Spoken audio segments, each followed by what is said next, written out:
Heart check tayo ulit, heart check. Have you ever prayed and still felt disappointed? Yung parang may inaasahan ka kay Lord pero hindi nangyari the way you hoped. And now you're walking through life like, Lord, what happened? Anong nangyari? If that's you, this gospel is for you. Two disciples are walking away from Jerusalem, going to Emmaus. They are discouraged, confused, heartbroken. They thought Jesus Christ was the one who would save them. But now, He was crucified. At habang naglalakad sila, Jesus Himself comes near and walks with them. But they don't recognize Him. They don't recognize Him. He listens to their story. He explains the scriptures.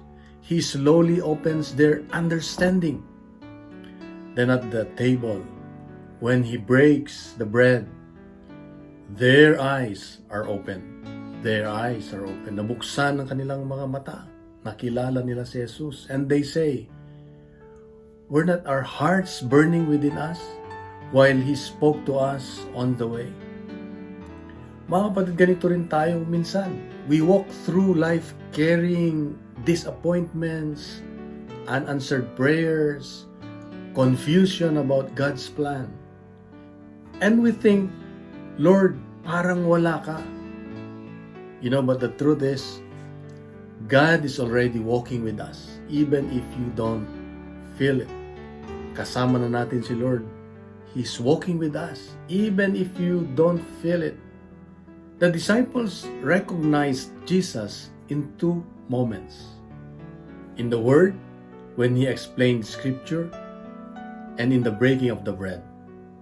For us, this points to two powerful encounters: listening to God's Word and receiving Him in the Eucharist.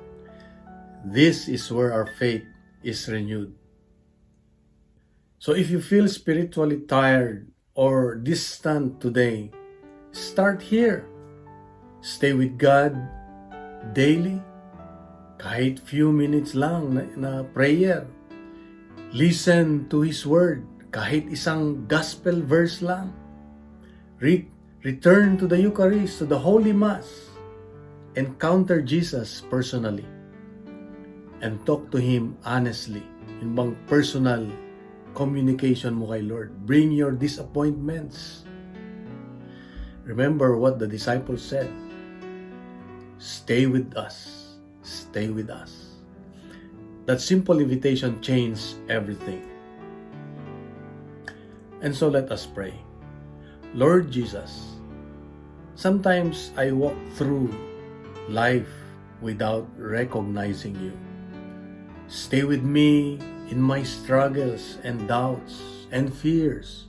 Open my eyes to Your presence and let my heart burn again with faith.